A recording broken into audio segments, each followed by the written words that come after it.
Well, good morning. It is Wednesday. No, it's Thursday, the 2nd of April, 2026. And today, I'm going to have a look at some of my favourite trees. Since the other day, I did birds, and I've looked at trees before, but yeah, there are some special ones I want to have a look at. I'm going to measure them, actually. Yeah, measure them.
Yes, trees. I'll see if my measuring device, which uses LiDAR, I do believe, on the phone, but you can measure at least the width of the trunk to see how big the tree is. And that is generally a lot to do with how tall it is and how old it is as well. Those of you who have been watching the other videos, I did one on birds, and then was it the next day or the same day, I got back home and I talked about all the birds and all the rest of it, showed you some of the footage I've got, and then this occasional event occurs in the garden. A sparrowhawk takes a bird and kills it and eats it. It's happened in our house. We've been in the house about 30 years, and it's happened about 4 times, and twice at least quite close to the house. They don't seem to care. The sparrowhawk's a beautiful bird, and it is a bird of the urban environment. I don't think you'd see them out here because you've just got big fields with virtually nothing in them, whereas the urban environment, the gardens, are full of little birds, songbirds, pigeons, and lots of places they can go and nest. So in fact, people often say, oh, you're building all those houses and it's a bit of a disaster for nature. Sometimes it could be the other way around, that nature prefers the suburban gardens, particularly the mature ones. Yeah, so I managed to photograph and film in slow motion this sparrowhawk taking off, and it's absolutely superb. So yeah, last few videos, watch those if you want, to do with those birds. And then I've got to be out and about as and when I can. I mean, sometimes we've got things to do at home, places to go, people to see.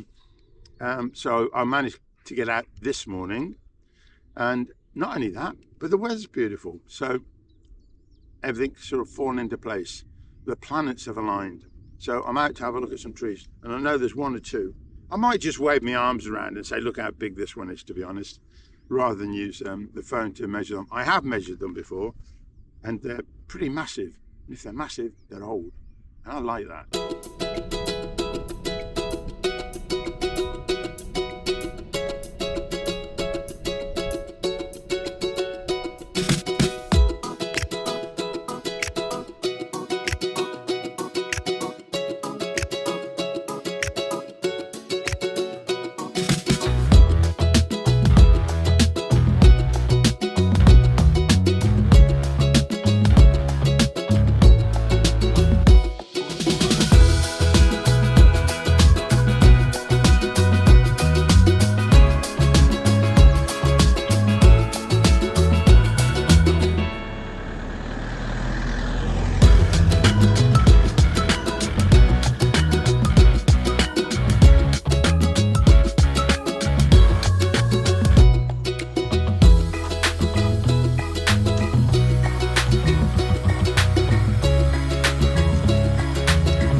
Yes, I have a little tale to tell. Some of you might have had a similar experience. Being the aged chap that I am, 75 this year, why do older people always have to tell you how old they are? I'm doing it myself now. Anyway, yeah, the doctors noticed something wrong with one of my heart valves. But I get no symptoms whatsoever. Mitral regurgitation.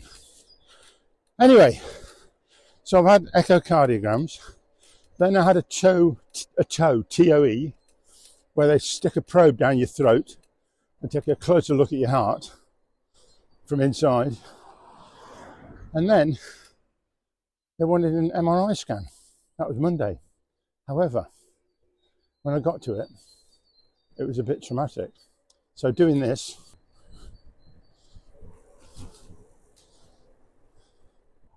I managed without getting into a sweat.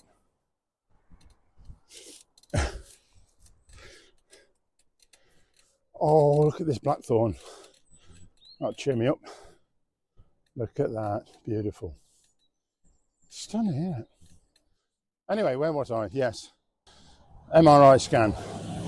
So I waited quite a while to have this done from before last year. They said that it was in the offing. So I finally got round to it on Monday. And I know what it is. It's a big machine with a tunnel in the middle, a metal tunnel. And they stick you in it. It makes a bit of a noise, I wouldn't have minded. But I've had claustrophobia, but I thought I'd got over it. At one point, about 10 years ago, it was really bad. Somehow this is a knock-on effect of the trauma of leaving my teaching profession 25 years ago, which was a very trying time, let's put it that way. A lot of anxiety about the situation until I basically just had to walk out. And then shortly after that, I was genuinely claustrophobic. I couldn't sit in a theatre surrounded by people, could certainly not go on the tube in London. Sitting in the backs of cars was bad. All sorts of situations I couldn't handle. Going on an airplane, closing the door, that was terrible. Anyway, bit by bit over the years, I've sort of got better. So I thought I'd be over it by now. And generally, normal circumstances, I can go into lifts and all sorts, no problem. So anyway, got to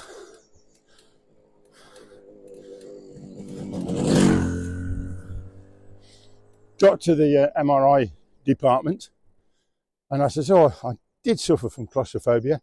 I hope it's not going to be a problem. Well, let's just see. Let's put you on the bench, slide you in, so it's like. And of course, they stick you in head first. Slid me in, completely covered up. The roof was about here, the sides here. It felt awful. I just couldn't do it. It all suddenly flooded back, and I was just extremely claustrophobic all in one go. And without undue embarrassment, I just said, "Oh, please get me out," which they did. And so the thing was a flop. And yet I was going to be in there for about 50 minutes as well, one of the longest shots. So it didn't happen. So the consultant cardiologist was there, because I think he was going to be interested in what the MRI could see. And he says, well, we'll just have to go on any symptoms. Well, I haven't got any symptoms. I spotted breathlessness. But look, I'm riding my bike quite happily. I know it's electric, but I'm on power level 1, that's all. I've been doing some effort today. So, yeah, if anybody else has been in this situation, gone into an MRI scanner and found it a bit traumatic, you have my every sympathy. And if you are going to go into one, it's probably going to be no problem. if you've had normal experience of these things, but if you're a bit claustrophobic, yeah, they're tricky. In fact, I did see a picture of one where they have them open, sort of vertical, and you walk in this way. I could manage that, but sliding into that little tube, oh no, no, no. So going under that tunnel wasn't a problem either. Oh, look at this tree, one of my favourites, been here before. Look at the size of it. Got to be the biggest one. I reckon that's about 2 meters across. And therefore, I don't know how old it will be. It's got to be quite a while since it was an acorn. Beautiful. So sturdy is the word. They are sturdy.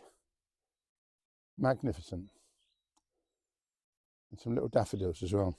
Well, narcissi. Right, let's press on. Going to try and get to Market Bosworth.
Check out this wonderful eucalyptus tree.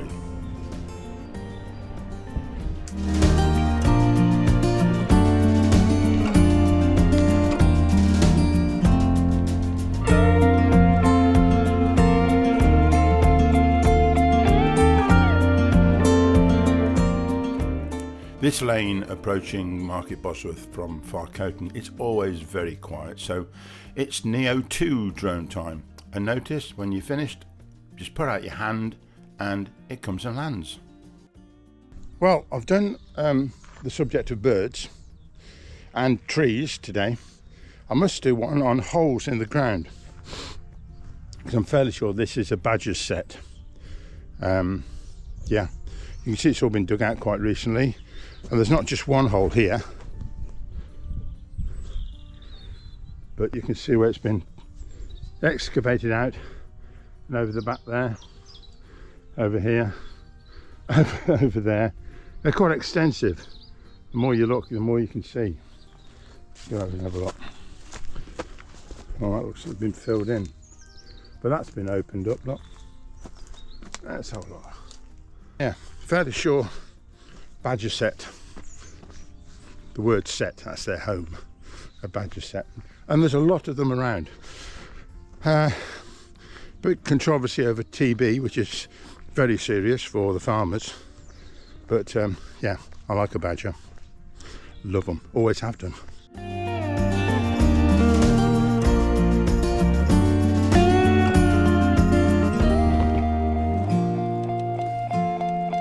I actually thought, oh, yellow flowers, that's nice.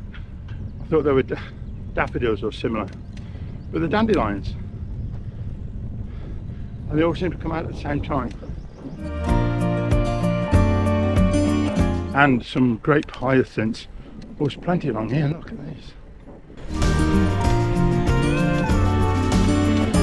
Don't you just love a sunny day in spring? Yes, John, I do. Here we are, Market Bosworth.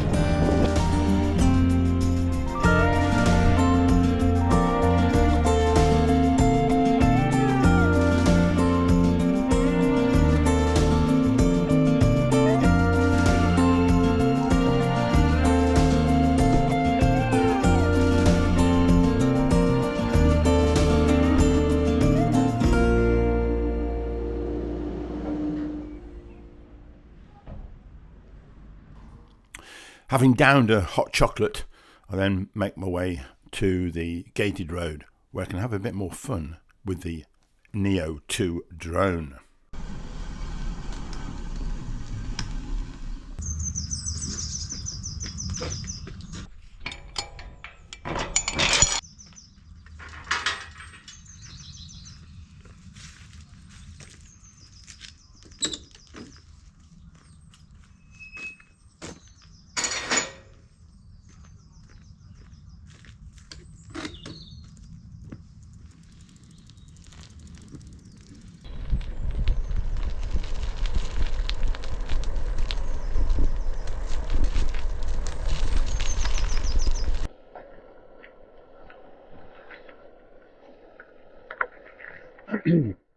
Must focus on what's coming.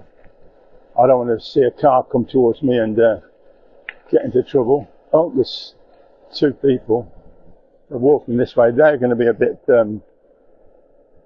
astonished by me riding straight after a drone. But there you go. I don't think they even noticed.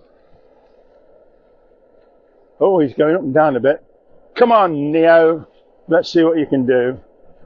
Nothing fantastic. But just from the front, such a brilliant bit of kit, this. What a drone. Not only that, but of just sticking in front of me, but doing the audio as well.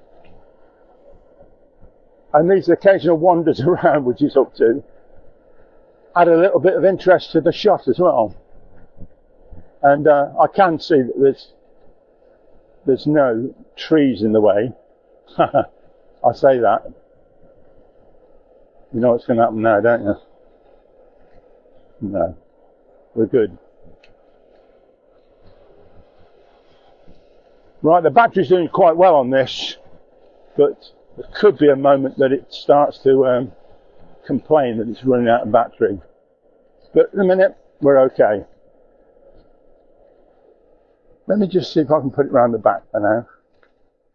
Okay.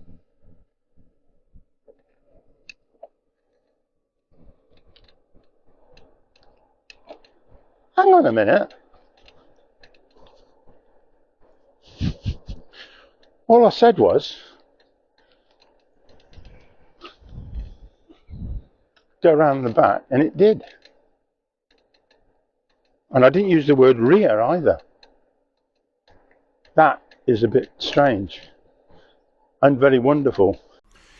You see, you're supposed to say hi, fly, and then it knows you're there. And then the word they use is rear, not back. But it worked. Well, there's two more people down here. Let's hope they don't get freaked out by it. Well, I'm going to stop anyway because I've come to a tree. Yeah.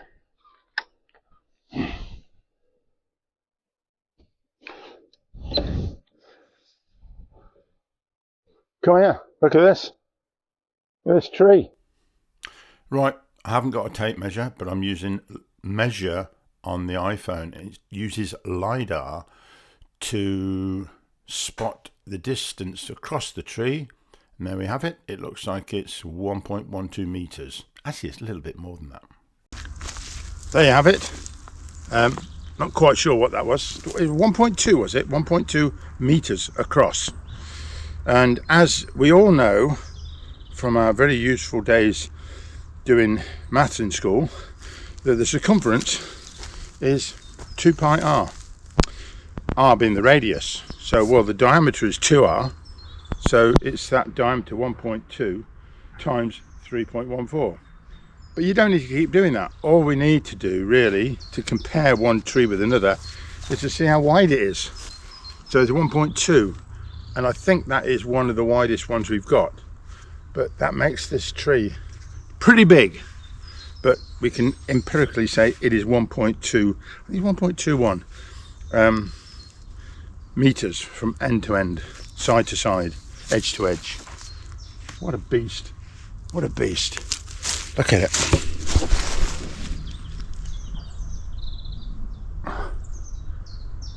That's what you call a tree. let's find some more. We don't have to look too far because there's basically an avenue of trees here, and there's another one here, look, which is a similar size. So I'm not going to look at every big tree, but they're all beautiful. And what happens is some of them, of course, well, part of them die and break off, and that's had some work done on it and a branch sawn off, because they do age and die. There's one down here which looks to be very old, and they also end up with ivy growing up them, as you can see over there, which I would suggest doesn't do it much good. And you sometimes see that the ivy is cut off in the lower stem, so it basically dies. But these have been untouched at the moment. Is that a great tit over there? It's not a chiff-chaff, is it? I am going to get my Neo 2 drone out again. It's a very quiet road. This is the gated road, of course, coming from Bosworth down to Sutton Sheeny, and one of my favourite little roads to be along, walk along. We've done this for many years. Absolutely beautiful. So I'm going to get the mini drone out just because I like doing it, and the more I use it, the more I can practice using it and see how it goes. All right, come on fella, see what you do. You did this before rather well. See how it manages this time.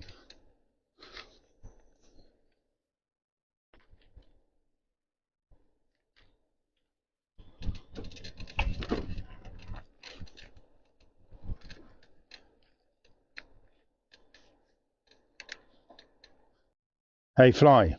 Here. Follow left. Okay.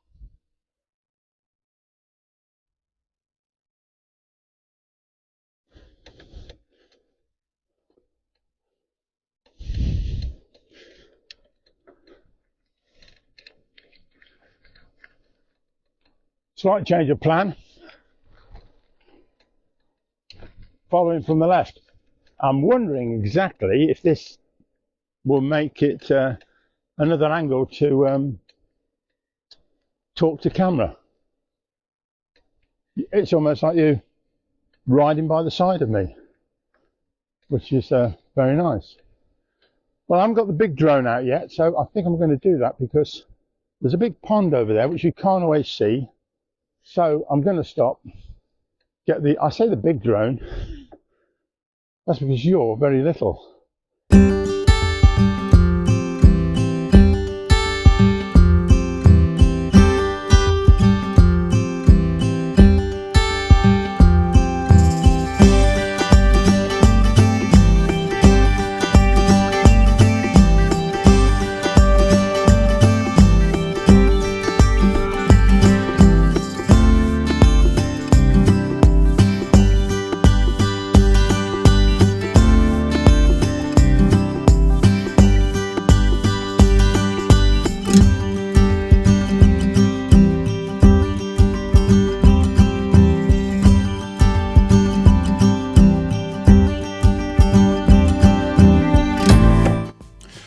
Let's finish with a bare wintry tree.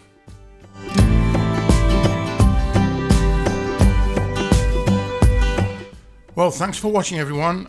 Looking forward to making the next video, and you'll see me then. Okay, bye bye.